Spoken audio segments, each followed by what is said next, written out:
안녕하십니까, 최입니다. 피 묻은 빵을 먹을 수 없다. 파리바게트로 유명한 SPC그룹 계열의 SPL 평택 제빵 공장에서 20대 근로자 사망 사고가 난 뒤 SPC 불매 운동 여론이 확산하고 있습니다. 고용노동부가 중대재해처벌법 위반 여부를 들여다보고 있는데요. 이 내용과 노동 현장에서의 끼임 사고 왜 반복되는지 일부 산업 안전이 모두가 하나로 외치는 울림이 될 수 있도록 마련한 안전 산울림 코너에서 송칠경 노무사와 이야기 나눠보겠습니다. 가상화폐 거래소 업비트가 카카오 먹통 사태로 피해를 본 이용자에게 보상하기로 했는데요. 일부 이용자들이 증빙 방법이 모호하다며 불만을 터뜨리고 있습니다.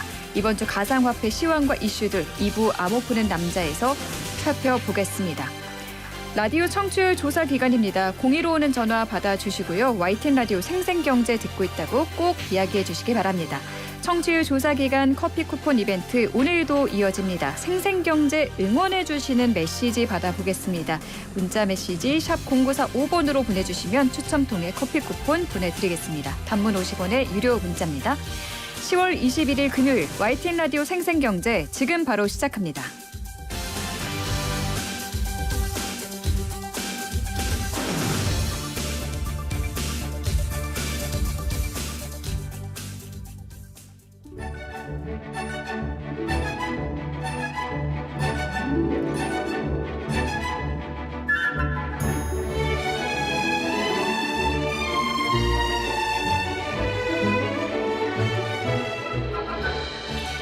산업안전이 모두가 하나로 외치는 울림이 될 수 있도록 마련한 안전 산울림 코너입니다. SPC그룹 계열사인 SPL 제빵 공장에서 일어난 산업재해 사망 사고에 대해서 주무부처인 고용노동부가 중대재해처벌법 적용 여부를 검토 중입니다. 오늘은 이 이야기 자세히 나눠보겠습니다. 산업안전보건지원센터장 송칠경 노무사 나오셨습니다. 안녕하세요. 네, 안녕하세요. 네, 오늘 오전에 SPC 허영인 회장이 대국민 사과를 하고 재발방지 대책을 발표했습니다. 어떤 내용이었나요? 네, 크게 두 가지 대국민 사과와 재발방지 대책이 발표됐는데요. 재발방지 대책은 한마디로 말하면 이제 투자를 늘리겠다. 그래서 전체 1천억 투자를 제시하면서 세 가지 내용을 제시했습니다. 첫 번째는 안전시설 확충하고 시설 자동화 여기 한 700억 정도를 투자를 할 거고 직원들의 작업 환경 개선이나 안전문화 형성을 위해서 200억 원 정도 투자를 하겠다. 그러면서 안전경영위원회를 구성해서 전문가와 직원들의 의견을 좀 반영해 보겠다. 이게 이제 주요 내용입니다. 그러니까 안전관리를 강화하겠다. 그리고 여기에도 1,000억 원을 투자하겠다. 재발방지 대책을 발표를 한 건데요. 사실 소 잃고 외양간 고치는 격이다라는 생각을 지울 수는 없지만 그래도 지금으로서는 이 같은 노동 현장에서의 사고가 다시 발생하지 않도록 하는 게 가장 중요하기 때문에 대책들이 얼마나 잘 지켜지는지 지켜봐야 할 것 같고요. 네. 노동부가 지금 본격적인 수사에 돌입을 했죠. 경영 책임자까지 처벌하는 중대재해법도 적용이 될 수 있을까요? 어떻게 보시나요? 이제 현재로서 나온 상황들, 사실관계를 보면 일단 중대재해처벌법의 위반 소지들은 충분히 확인이 됩니다.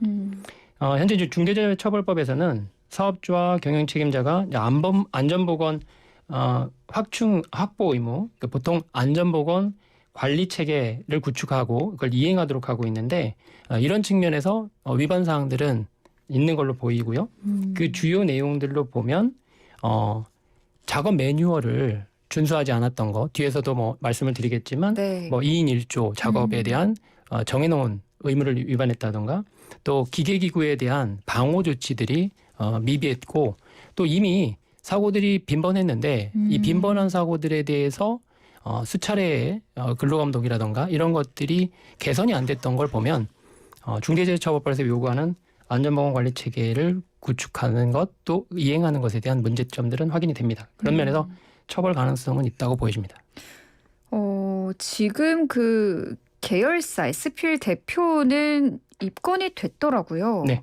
그럼 만약에 SPL 제빵공장 사고에 중대재해처벌법이 적용이 된다면 허영인 SPC그룹 회장도 처벌을 받을 수 있는 건가요?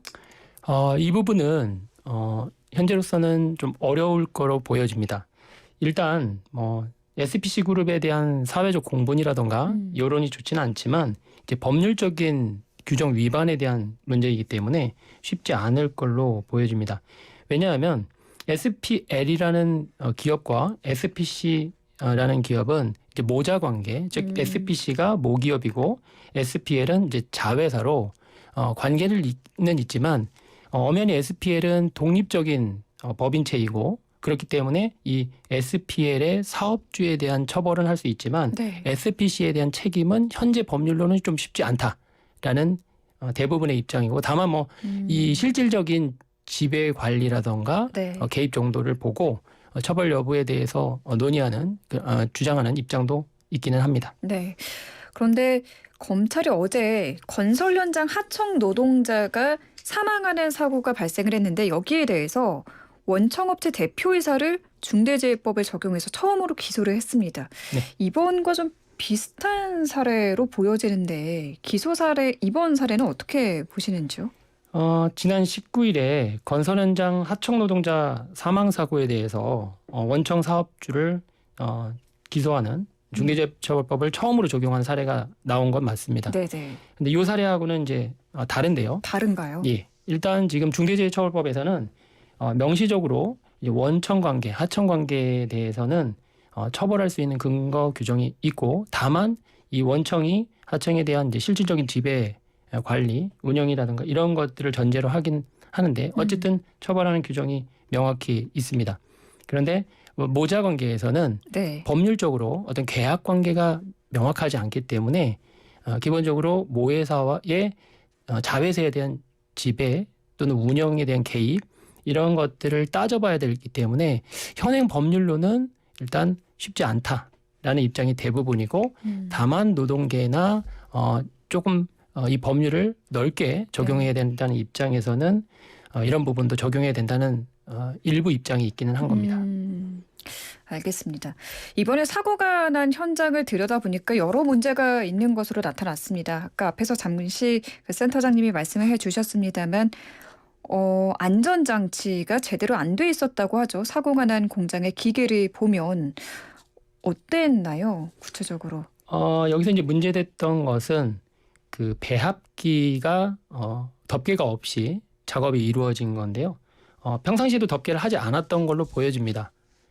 그리고 이 장치는 안에서 이제 배합을 하는 소스를 배합하는 장치였는데 이 소스 배합하는 것들을 주기적으로 관리를 해야 하기 때문에 이 관리하는 것들을 효율적으로 하기 위해서 굳이 덮개라던가 이런 것 방호 장치를 하지 않아도 된다고 인식을 하고 있던 걸로 보여집니다. 특히 이제 기업에서는 SPL에서는 이 장치를 그 규모가 작고 또 위험도가 낮다라고 판단한 것 같고 그러다 보니까 그런 것들이 거의 무방비였던 것 같은데요. 현재 산업안전보건 규칙에 따르면 이 혼합기 등을 가동할 때에는 근로자가 위험할 우려가 있다면 덮개 등 방호 장치를 하도록 돼 있고요. 또 관련되는 규정에서는 동력 장치가 있는 경우에 안전 제어 장치, 즉 뭐 우리가 이제 인터락이라고 얘기를 하는데요. 이 인터락 장치를 통해서 만약에 뚜껑이 열리거나 또 이 가동이 위험했을 때 긴급하게 제어할 수 있는 장치를 의무적으로 장치하도록 돼 있습니다. 네. 지금 뭐 제가 기사를 통해서 알기로는 CCTV도 없고 네. 당시 목격자도 없었기 때문에 구체적인 사고 원인을 아직까지 모르는 상황이라고 하던데요. 네. 추측을 해보자면은 그 노동자가 입고 있던 앞치마가 기계에 빨려 들어가면서 상체가 끼게 되었다. 이런 추측도 있고 그 샌드위치 소스를 붓는 과정에서 네, 이게 그렇습니다. 워낙 무겁다 보니까 이 부으면서 몸이 휘청거리다가 빨려 들어간 것 같다라고도 하는데 이게 만약에 방호 조치 그러니까 덮개가 기계에 잘 덮여져 있었더라면은 막을 수 있는 사고였던 걸까요? 또 하나 이제 중요한 이슈가 그 작업 매뉴얼에서 2인 1조 작업을 하도록 돼 있었는데 네. 뭐 방호 장치가 잘 돼 있다 하더라도 사고는 발생할 수 있습니다. 이제 사고가 발생한 경우에 긴급하게 이 부분에 대한 조치가 필요한데 이 2인 1조 작업을 하도록 하는 작업 매뉴얼이 준수가 안 됐고 네. 지금 이것도 SPL 기업 입장과 사고 유족 측 입장들이 좀 다르긴 한데요. 어쨌든 2인 1조 작업에 대한 실질적인 관리들 이런 것들이 이루어지지 않은 거는 확인이 되는 것 같습니다. 2인 1조 수칙도 잘 지켜지지 않았고 혼합기를 가동할 때 덮개도 없었고 방호 조치가 없었다. 네, 아까 말씀드린 그 자동 제어 장치, 동력 차단 장치라고 말하는 인터락 이것도 설치가 안 돼 있는 것이 또 문제입니다. 2인 1조 수칙이 좀 잘 지켜졌더라면은 만약에 이런 사고가 발생했을 때 다른 한 사람이 뭐 전원을 급하게 끈다든지 해서 사고를 막을 수도 있었을 텐데요. 네. 또 고인이 사망 당일 친구와 주고받은 메시지가 공개가 됐는데 피로감을 호소하는 내용이더라고요. 네. 그 뭐 노동 시간이라든지 이런 것들은 위법한 사항이 없었나요? 지금 현재는 명확하게 확인은 안 되고 있는데 보통 이렇게 이제 사망 사고가 발생하고 중대재해가 발생하면 이제 전반적인 노동 관서에 근로 감독이 이루어질 거라서 그 안에서 사실관계들은 좀 확인이 될 것 같고요. 하지만 일반적으로 이런 그 식품 제조업들이 과로가 꽤 많고 또 그런 것들이 근로자가 어떤 통제를 할 수 있는 본인이 거부하거나 이럴 수 있는 시스템은 아니기 때문에 그런 부분이 충분히 있을 수 있다고 보여집니다. 지금 또 이 사건을 두고 국민들이 크게 분노하고 있는 이유 중에 하나가 사고가 난 직후의 대처입니다. 네. 노동자가 사망하고 난 다음 날에 바로 그 동료 노동자들이 일을 했더라고요. 그 사고 난 공간에만 흰 천을 덮어두고 다음날 정상 출근시켰다는 이야기가 있던데 이 부분은 어떻게 보셨어요? 두 가지 측면에서 눈여겨봤는데요. 네. 첫 번째는 우리가 이제 사고가 나면 산업재해가 발생하면 그 사망자라든가 재해자에 대한 그 보호들 뭐 산업재해 보상보험법을 통해서 보상을 하고 이런 부분들은 잘 우리가 구비를 하고 있습니다. 근데 문제는 그 사고를 목격했거나 그 사고와 관련돼서 주변에 이제 동료들이 어떤 심리적으로나 여러 가지 측면에 뭐 정신적 충격을 받았을 수 있는데 이런 것들에 대한 배려들 또 기업에서 이런 것들에 대한 사후 조치들은 이제 현재 미흡하고 법적인 제도로도 보장이 안 되고 있습니다. 또 하나는 이런 사고가 난 이후에 작업이 계속됐다는 거는 우리 관할 노동관서에서 보통은 이제 작업 중지를 하게 되는데 네. 그런 조치가 신속하게 이루어지지 않은 것들이 문제고 특히나 이 공장 같은 경우에는 이미 일주일 전에 유사한 끼임 사고가 있었던 걸로 확인이 됩니다. 그런 측면에서 근로감독이라든가 이 안전보건에 대한 이 정책 당국의 관리도 한번 되짚어봐야 되지 않나 이런 생각이 듭니다. 네. 그 동료들이 어쩌면 가장 가까이에서 그 사고 현장을 목격했을 수도 있기 때문에 심리적으로 굉장히 충격과 상처가 클 텐데 네. 이런 어떤 심리적 회복을 돕는 조치는 전혀 이루어지지 않았고 지금 SNS상에는 SPL에 대한 규탄 성명 그리고 제품 불매 운동까지 확산을 하고 있는데요. 지금 또 문제가 되고 있는 게 빈소에 조문객 답례품으로 주라면서 이 파리바게트 회사의 빵 제품을 박스채로 두고 간 사실이 알려지면서 참 국민적 공분이 커지고 있는데 이거는 또 어떻게 보셨어요? 우리 이제 SPC 또 SPC의 식품을 만드는 SPL 계열사는 대표적인 우리 식품 기업이죠. 어떻게 보면 국민들의 이미지와 국민들의 어떤 먹거리와 관련되는 대표적인 기업인데 이런 기업들은 대부분 뭐 윤리 경영이라든가 사회적 책임이라든가 이런 부분을 강조합니다. 네.